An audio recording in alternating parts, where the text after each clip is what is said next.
Salmo de número 115.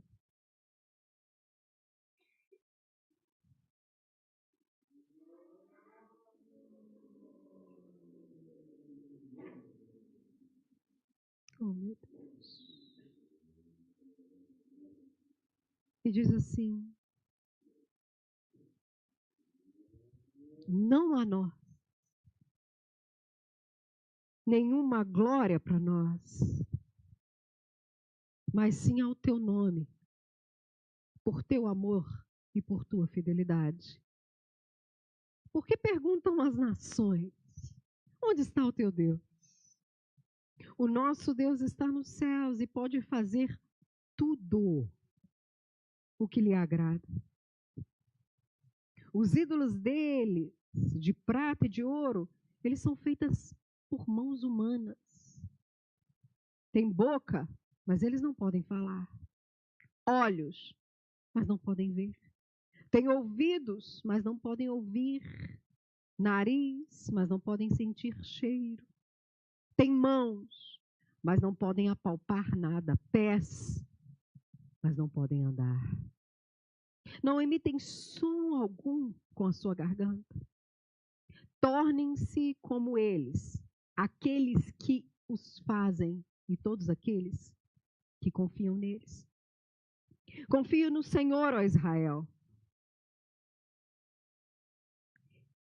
Ele é o seu escudo e o seu socorro. Confie no Senhor, sacerdote, Ele é o seu socorro e o seu escudo. Vocês que temem, confiem no Senhor. Ele é o seu socorro e o seu escudo. O Senhor, ó Senhor, lembre-se de nós e nos abençoará. Abençoará os israelitas, abençoará os sacerdotes, abençoará os que temem o Senhor, do menor ao maior.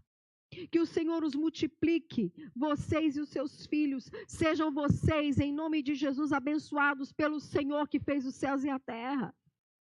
Os mais altos céus pertencem ao Senhor, mas a terra Ele confiou ao homem. Os mortos não louvam ao Senhor, e tampouco nenhum dos que descem ao silêncio. Mas nós,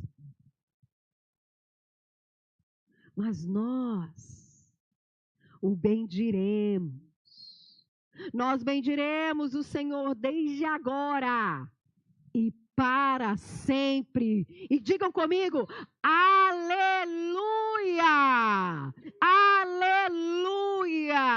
Se você está vivo, você pode glorificar a Deus e tomar o seu lugar. Pode se sentar.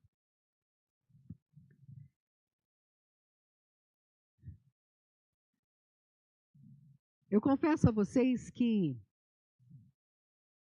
quando Catarina estava para chegar, eu, como uma boa mãe, botei o pai doido. Porque a gente tenta prever na nossa humanidade fraca, porque só Deus pode todas as coisas, tudo que pode dar errado e tentar evitar tudo que poderia dar errado. E eu insistentemente dizia para o pastor Felipe todos os dias: o homem é paciente, viu? Quando a Catarina nascer, esquece que eu existo e vai atrás dela, atrás da enfermeira, do médico, de quem estiver lá. Quando ela sair de mim, e segue ela igual cão de guarda para verificar se eles vão identificá-la da maneira certa. Porque o brasileiro que foi criado na década de 80 e 90 e viu muita novela, fica com medo do filho ser roubado. Né? A narrativa da TV Globo foi grande. E eu falei: quando a Catarina sair de mim, você segue ela, para garantir que eles vão identificar a nossa filha. Catarina nasceu. E quando eles vieram, naquele momento, me entregá-la, para ela ter aquele 1 minuto de ouro, com a mamãe e com o papai, que eu olhei para a cara dela e falei: esquece a fitinha. Ela é um pai cuspido. Não tem nem erro. Se eu sair daqui, ninguém terá dúvidas que ela é filha do pai dela. A partir daquele momento, eu comecei a chamá-la de quê? Filipinha. Ela era a cara do pai. Tanto que quando eu mandei a primeira foto para minha mãe ficou toda feliz e ela disse: minha filha, parabéns, Mas se você quiser ter um filho parecido com você, tenha outro, porque essa daí não tem nada seu. Ela só seguiu o seu gênero feminino, mais nada. Ela é o Felipe da cabeça aos pés. O que é o DNA? Genética. Você não escolhe, gente. Você parece com o seu pai, com a sua mãe, e você não tem essa capacidade de escolher com quem que você vai aparecer. O DNA, então, é o código genético que a gente carrega. Você pode não gostar do teu nariz, fazer plástica igual o Michael Jackson, mas quando tu morrer e alguém fizer teste de DNA, vai estar lá que tu é filho do teu pai e da tua mãe. Não tem como apagar essa história. Você pode ser todo transformado. Coloca silicone aqui, levanta colar, diminui aqui, estica colar. É filho do teu pai e da tua mãe.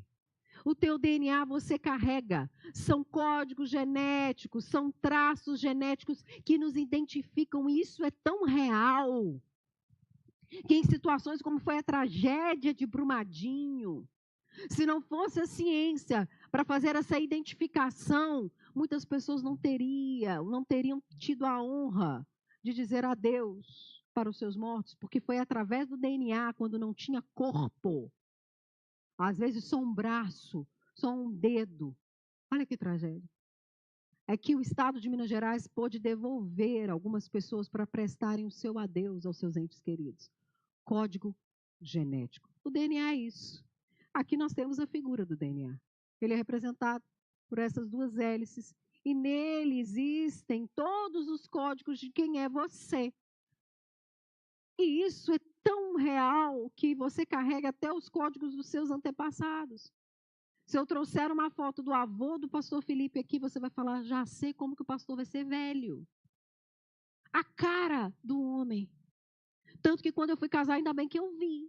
Porque eu vou te dar uma dica, vai casar, olha a primeira foto dos antepassados para você ter certeza com quem você vai conviver daqui a uns anos. É uma previsão ótima. A gente carrega tudo, mas ouça bem, nem tudo é uma fatalidade. Nem tudo é uma fatalidade. Porque às vezes a gente se apega no gene, no DNA, para justificar algumas coisas que não são justificáveis. A gente diz assim, eu sou desse jeito por causa da genética que eu herdei. Só que, junto com a genética, hoje os cientistas defendem uma coisa muito doida, mas também muito real. Existe também a epigenética. Pastora, o que é isso? Aula de biologia no domingo de manhã? Amém. Epigenética são os comportamentos que você tem. Seu pai pode ter fumado quando era adolescente. Você não viu fumar, você não conviveu numa família de fumantes. Você pode até nascer com a genética propensa a fumar e já é provado com a expectativa de vida reduzida por causa do fumo dele, porque o comportamento dele passa a ser a sua genética, mas não quer dizer que você está fadado a ter um câncer. Você tem no seu código genético essa probabilidade, mas você vai ativá-la de acordo com o seu comportamento. Então, não adianta culpar papai e mamãe por tudo.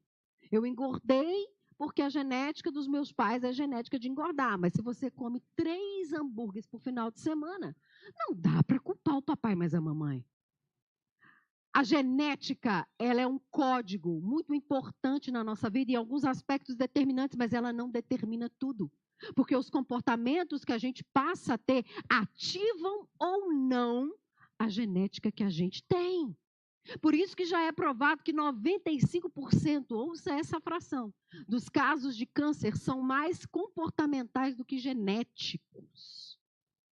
Você pode ter a genética, mas o comportamento diz se aquilo vai chegar ou não. E pastora, por que tudo isso é importante? Nós estamos na série DNA. Ela começa aqui agora. E na série DNA, eu preciso te dizer que o seu DNA, antes de ser o DNA do teu pai e da tua mãe, é o DNA de Deus. Porque diz Gênesis que Deus nos criou a sua imagem e a sua semelhança. O código genético do ser humano é um código divino. Os anjos desejaram, não tiveram. As criaturas, por mais belas e completas da natureza, não têm o que nós temos. Nós fomos feitos à imagem e à semelhança de Deus. Gênesis diz, façamos o homem a nossa imagem e a semelhança. Ou seja, Deus nos deu um código genético que só podia ser passado de pai para filho. Você é filho de Deus. Só que Gênesis também nos conta uma tragédia. Estava na nossa genética.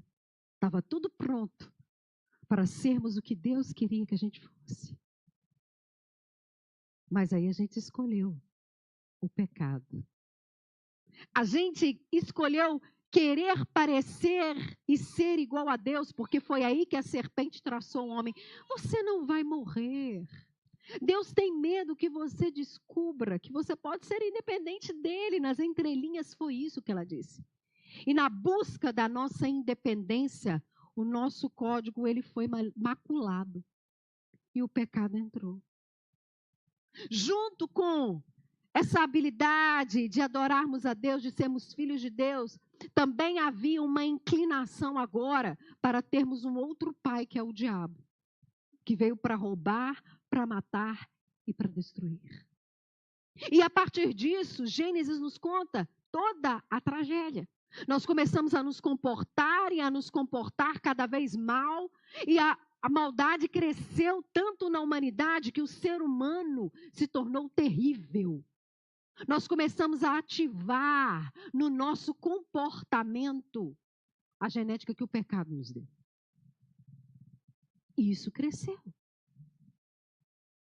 Só que Deus nunca desistiu de nós, porque pai nunca desiste de um filho.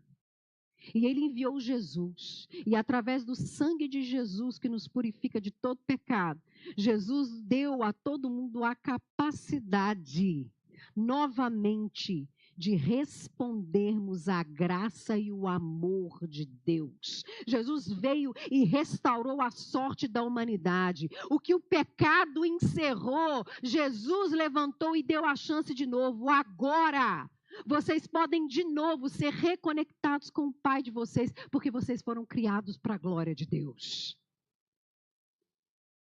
Só que comportamentos não deixaram de ser importantes, porque afinal de contas, o pecado está no mundo. Ele não saiu do mundo. E nós temos então que aprender o quê? O nosso DNA é o DNA de Deus.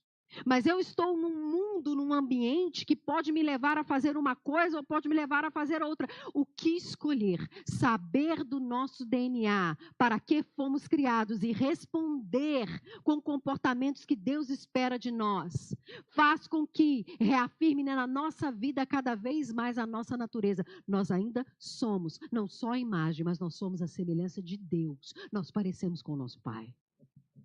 E nessa série DNA, nós vamos trabalhar exatamente essa consciência dos comportamentos e das ações que nós precisamos ter para que essa semelhança seja ativada na nossa vida e na nossa espiritualidade, para que isso seja reforçado e gradativo na minha vida e na sua vida.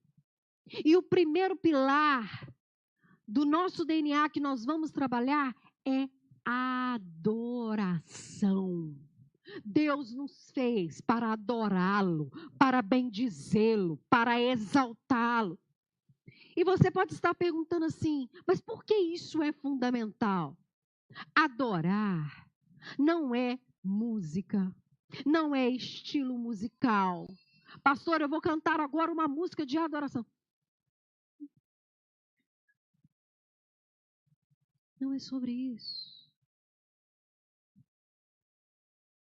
Adorar não se reduz simplesmente a palavras, adorar é um estilo de vida. Quando o ser humano caiu no pecado, ele se curvou para ele mesmo, ele começou a adorar a ele mesmo. Veja, adorar é se inclinar, é se prostrar. Nós nos prostramos para o nosso umbigo. E curvados, nós deixamos de olhar para o céu. E por causa do nosso orgulho, nós começamos a fazer todo tipo de coisa, a idolatrar as coisas, as pessoas, as circunstâncias. Quando nós escolhemos o orgulho e nos prostramos diante de nós mesmos, nós começamos então a idolatrar. O ser humano é idólatra desde o começo. Adorar é se prostrar diante do Senhor, mas a idolatria também existe no coração do ser humano. A idolatria é tudo aquilo que não tem Deus no centro. A idolatria é tudo aquilo que pode macular o nosso DNA e nós somos idólatras. Nós temos a mania de achar que idolatria é só quem tem uma imagem de escultura, de maneira alguma. Adorar não são só músicas, não são só palavras, adorar é um estilo de vida, é confiar em Deus acima de todas as coisas. É trazer Deus para o centro de todas as coisas. Por isso que o salmista ele começa, não a nós, Senhor. Não a nós, mas a ti, toda a honra e toda a glória por causa do teu amor e da tua fidelidade. O salmista começa então já a dizer e sinalizar para nós. Adorar é conferir a Deus honra, glória e adoração e colocar Deus no centro na nossa vida, porque Ele é o nosso socorro e Ele é o nosso escudo. É somente confiar em Deus em todas as circunstâncias. É voltar para o lugar da dependência. É voltar para o lugar onde nós precisamos do nosso Pai para tudo que a gente faz e para tudo que a gente é. É isso que é adoração. Mas a idolatria, como disse, ela existe, ela é tentadora. Porque nós temos a tendência de idolatrar. Nós idolatramos o dinheiro. Nós idolatramos a família. Família é um princípio, não pode ser um Deus. Nós idolatramos a felicidade. Eu preciso ser feliz. Eu tenho que ser feliz. A finalidade da minha vida é ser feliz, mesmo que eu tenha que atropelar o mundo inteiro para poder ser feliz. Nós buscando a nossa própria glória, nós começamos a nos inclinar, não só aos astros do céu, ou qualquer outra forma na terra, nós começamos a inclinar as coisas, nós começamos a servir as coisas, nós começamos a servir as pessoas, e cuidado, a idolatria ela é sutil, nem sempre você pode palpar ela ou vê-la. Só que o salmista ele diz para nós o seguinte, as nações, elas perguntam aonde está o nosso Deus. O nosso Deus está no céu, ele faz aquilo que lhe agrada. Mas os deuses deles são feitos por mãos humanas. Mais do que uma fabricação, o Deus deles é tudo aquilo que eles querem. É a sua própria vontade, é o seu próprio orgulho. E o salmista continua dizendo, eles têm boca e eles não falam. Eles têm olhos e eles não veem. Eles têm mãos, mas eles não podem tocar. Eles têm ouvidos e não ouvem. Nenhum som sai da sua garganta. E tornem-se semelhantes a eles. Não só aqueles que os fazem, mas aqueles que o adoram. O que o salmista está dizendo para nós é que nós parecemos com aquilo que nós adoramos. Se adoramos o dinheiro, nós somos como ele é. Pastora, como que o dinheiro é? Rico? Não, inconstante. Porque dinheiro vai, dinheiro vem. Tem mês que tu tem dinheiro, mas tem mês que dinheiro some. Inconstante, imprevisível, frio, maldoso. Se nós idolatramos, por exemplo, a família, e colocamos a família, nós tornamos como ela é. Confusa, briguenta, maledicente. Nós nos tornamos aquilo que nós parecemos. E aqui, comportamentos são importantes. Porque veja bem os comportamentos que o salmista elege para nós. Ele diz, eles têm boca e não falam. Quando nós vemos a injustiça do mundo e nos calamos, nós somos idólatras. Quando nós estamos com os ouvidos tapados por aqueles que pedem socorro, pedem clemência no seu mundo, nós estamos idolatrando. Quando nós temos a insensibilidade de tocar e se compadecer, de passar calor humano, solidariedade, empatia para as pessoas, é porque a idolatria tem no nosso coração. Quando nós estamos imóveis e não conseguimos agir, tomar ações e vivemos uma vida só reativa, o que acontece eu reajo, mas eu nunca ajo, é porque tem idolatria no nosso coração. Quando nós nos tornamos mudos, E não temos palavra de sabedoria, de entendimento, palavra de revelação, palavra do evangelho, que sai da nossa boca, mas temos só murmuração. O sangue de Jesus tem poder. É porque existe um altar a outro Deus no nosso coração. Nós confiamos em outras coisas, não no Senhor. Por isso, comportamentos são muito importantes, porque eles revelam o Deus a quem nós servimos e eles reforçam em nós o DNA do pecado. Mas Deus nos criou para adorá-lo em espírito e em verdade. Deus nos criou para a sua glória. E agora é necessário nós retomarmos a consciência do que nós somos, de quem nós somos, de que DNA nós temos e começarmos então a aprender com Jesus que comportamentos reforçam no nosso DNA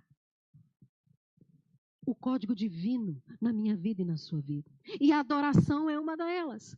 Eu disse que a adoração não é música, mas nós podemos adorá-lo através de canções.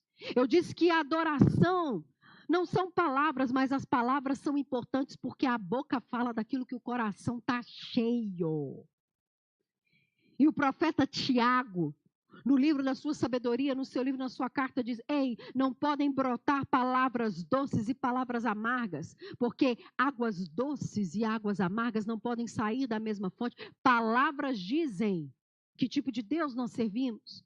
Então, se nós somos criados para a glória de Deus, não existem piadas imorais, palavras de baixo calão. Não pode existir esse tipo de coisa, porque a boca fala daquilo que o coração está cheio. Não é só de palavras que a adoração é feita, mas aquilo que nós falamos diz muito sobre o Deus que nós servimos. Adoração é um estilo de vida, onde eu confio em Deus e somente em Deus. O preço da gasolina subiu, glória a Deus, desceu, glória a Deus. O mercado está caro, glória a Deus. O mercado está barato, glória a Deus, porque nem só de pão vive o homem, mas de toda palavra que sai da boca de Deus. A política está assim, glória a Deus. Pastora, mas eu não concordo, mas glória a Deus, porque Deus ainda está sobre um alto e sublime trono, e não há governos, e não há poderes, e não há magistrados, não há homem que fique de pé. Quando Deus diz está feito, e Ele faz aquilo que lhe apraz. O mundo está perdido. Eu venci o mundo. Adoração é um estilo de vida onde eu confio em Deus e só em Deus. É voltar para o nosso DNA original. É voltar para o lugar para onde Deus nos criou. É entender que Deus está conosco e que isso nos basta. Mas a idolatria está por aí. O pecado está por aí. Lembre-se de Jesus em Mateus capítulo 4. Quando o diabo aparece para ele, o que ele faz? Você está com fome? Pede para essas pedras se transformarem em pão. E Jesus vence o diabo como? Nem só de pão, eu não cedo a essa tentação, eu não dependo da comida. O diabo diz: olha, eu vou te dar o mundo inteiro se você prostrado e me adorar. E ele diz: para trás de mim, Satanás, somente ao Senhor teu Deus adorarás e somente a Ele prestarás culto. Jesus, ele não se deixa levar por nenhuma circunstância, porque ele sabia do seu DNA. Eu vim do céu e comigo acontece o que o céu quer. Eu não tenho medo de opressão, eu não tenho medo da tentação, porque Deus está comigo e nele eu posso todas as coisas. Eu sei para que eu fui criado. Pastor, então adorar é o quê? Um estilo de vida, de confiança em Deus. É amor. Por isso, Deuteronômio capítulo 6 diz, no primeiro mandamento, que Jesus veio cumprir: amarás, pois, o Senhor teu Deus de toda a tua força, de toda a tua alma e de todo o teu entendimento. O que o livro de Deuteronômio está nos ensinando: adorar a Deus é amá-lo, e quem ama, a gente faz aquilo que Deus quer. Porque não se trata do temor de escravo. Se eu não der o dízimo esse mês, o devorador entra na minha casa e minha conta do banco vai sumir. Não se trata disso. Se trata de tudo que eu faço é por amor, e aquilo que eu obedeço, eu não obedeço no temor de escravo, mas no amor de filho. Um verdadeiro filho tem medo de desagradar o seu pai porque o ama. Não é medo de punição, mas é medo de desagradá-lo porque o seu prazer passa a ser a sua vontade, o seu querer. E um filho que tem o DNA de um pai, quer dar orgulho para o pai, quer deixar o pai feliz com aquilo que faz. Por isso que o Deuteronômio diz: amará a Deus com toda força. Eu me esforço. Pastora, mas e a graça? A graça já nos deu e restaurou o DNA. Eu posso responder à graça de Deus positivamente, porque o meu DNA é o DNA do céu. Então não existe mais a idolatria do meu temperamento. Eu nasci assim, eu vou viver assim, eu vou morrer assim, Gabriela. Porque o meu temperamento agora pode ser santo. Os meus sentidos podem ser santos. Eu me esforço. A minha alma, a minha essência está preocupada. Não é agradar pessoas, a opinião das pessoas já não me interessa mais. Como o Senhor Jesus fez, a sua família está aí. Estão querendo te levar. A minha família são aqueles que fazem a vontade do meu Pai. Acima de família está Deus Todo-Poderoso. Porque a família nem existe de maneira saudável se Deus não for o centro de todas as coisas. Amar a Deus com toda a alma é a centralidade, é minha razão de existir. É amar a Deus como se hoje fosse o último dia da minha vida. É fazer aquilo que agrada a Deus. É fazer aquilo que Deus ama que eu faça com a alma e entendimento. Ah, o entendimento. Nós temos que buscar agradar a Deus do jeito que Deus quer ser agradado, gente. Não adianta eu chegar para o meu pai e falar assim: olha, Dia dos Pais está chegando aí. Eu vi um negócio, pai, que você tem que ter. Aí eu compro para ele um sapatênis ou uma chuteira do Cristiano Ronaldo. Meu pai não joga bola. Meu pai não joga bola. Parou de jogar bola há muitos anos. Aí eu chego com uma chuteira do Cristiano Ronaldo para meu pai. Fica. Buscar a Deus com entendimento. Quem ama procura agradar a quem ama do jeito que a pessoa quer ser agradada. É buscar conhecer a Deus em sabedoria e revelação. E ter os comportamentos que agradam o coração do Pai. Tem que ter entendimento. Verdadeira adoração não existe sem entendimento. Se eu não conheço as Escrituras, como posso eu adorar a Deus? Reconhecer a Deus pelos seus feitos e por aquilo que Ele é. Eu não conheço a Deus, como eu vou agradá-lo? Entendimento. Por isso que nós precisamos colocar a adoração como centro da nossa vida. E ouça bem o que eu vou dizer, porque a adoração não é algo que Deus precisa. Gente, Deus não precisa de adoração, vai. Ele é o Criador dos céus e da terra. Ele é Deus de todo o universo. Você acha que Deus quer que eu e você fiquemos aqui falando e falando, massageando o ego? Deus não é a gente que precisa de um elogio, porque se eu fiz um bolo e ninguém me elogia, acabou a minha semana. Fala se tu não é assim. Não falou da minha roupa, tem um troço errado. Deus não é como nós somos. Deus se basta nele mesmo. Deus é de uma natureza que a mente humana não pode contemplar e não pode abraçar.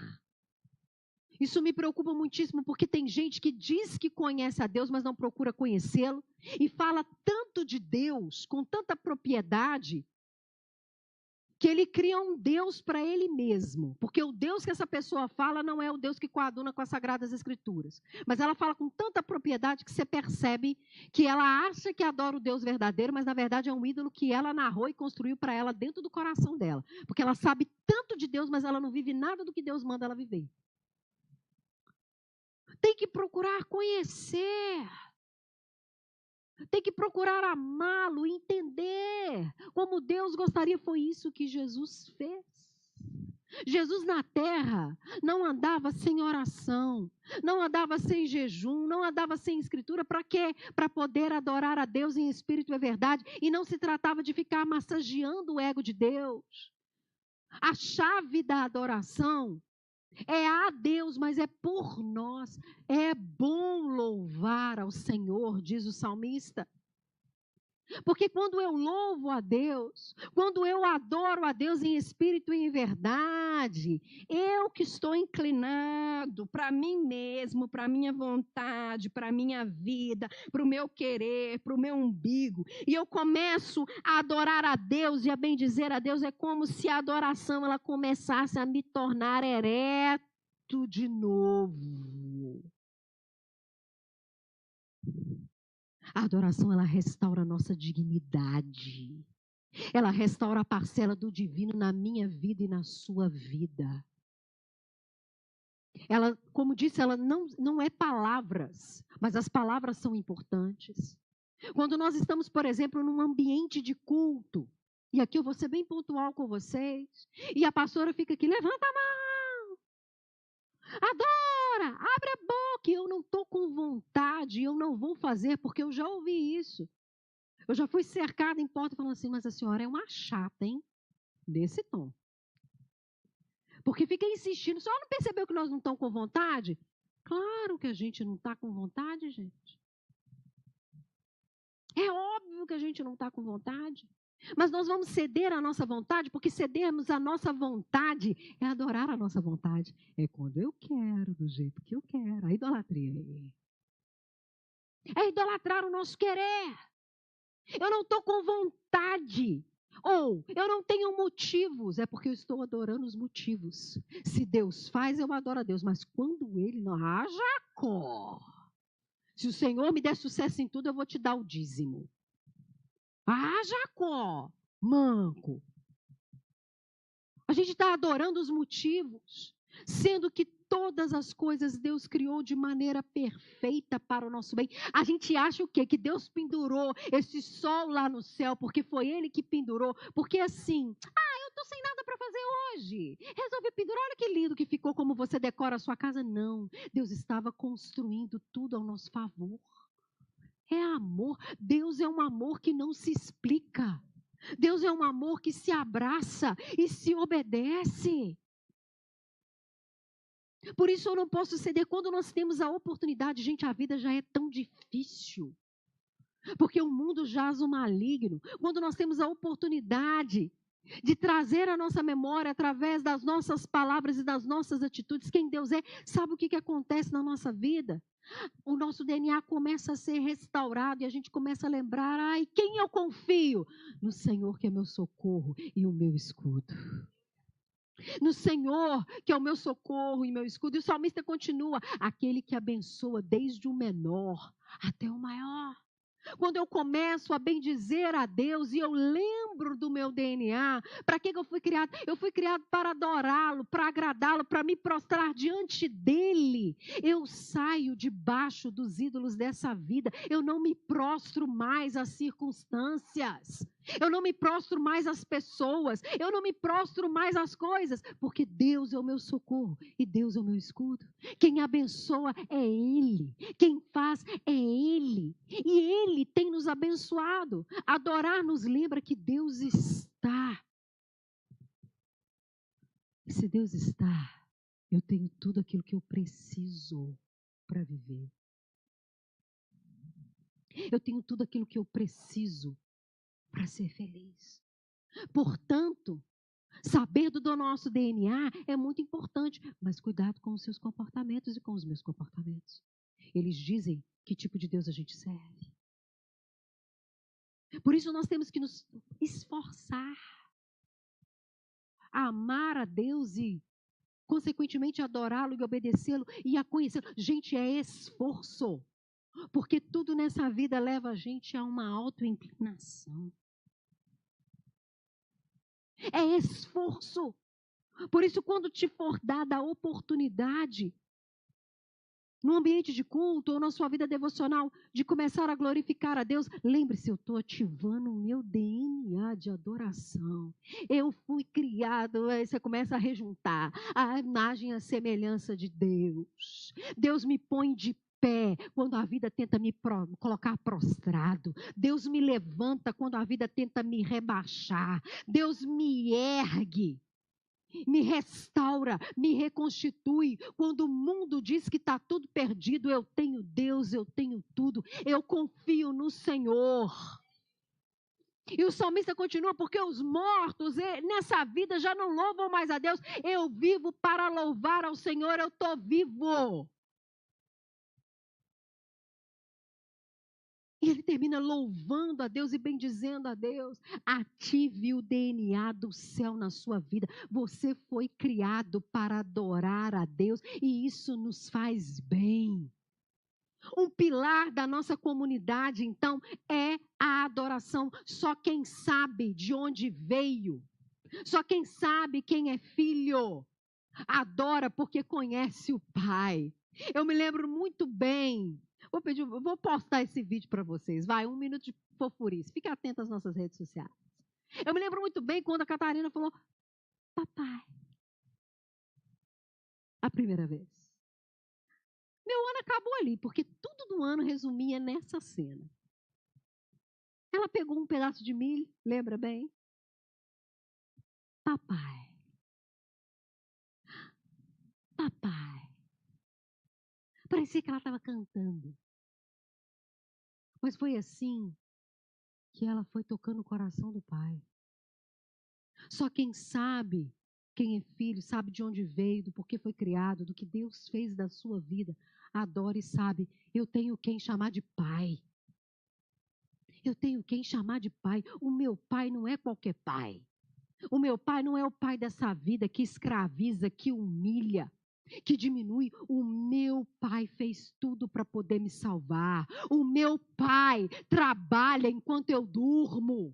O meu pai está comigo. O meu pai é o meu protetor. Eu deito e logo pego no sono porque o meu pai está comigo, velando por mim. Se eu tenho pai, eu tenho em quem confiar. O meu DNA é o DNA do céu.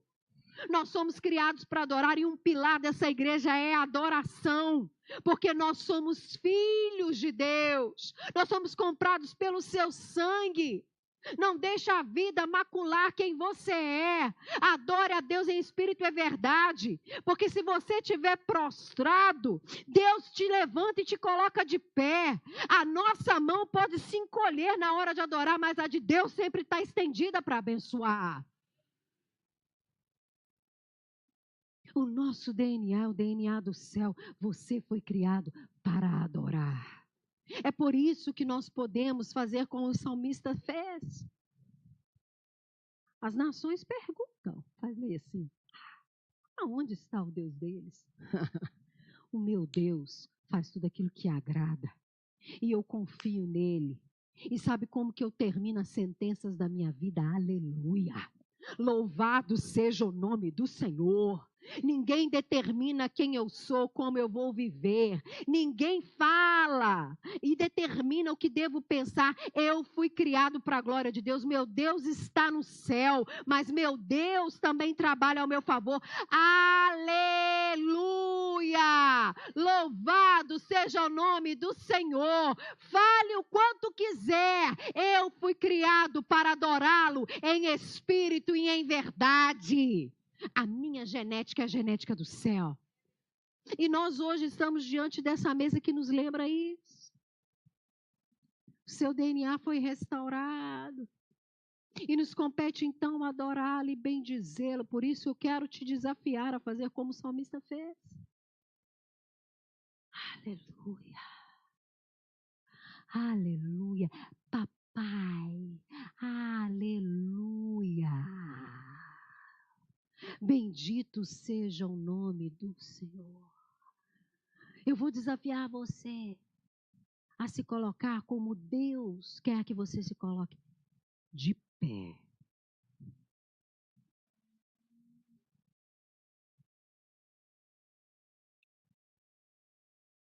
de pé. Ei, de pé. Começa a chamar pelo seu papai. Ele fica tão feliz. Oi, papai. Eu quero muito mais do que parecer, eu quero ser a sua semelhança. Papai, papai, o que o senhor quer que eu faça? Começa a bendizê-lo.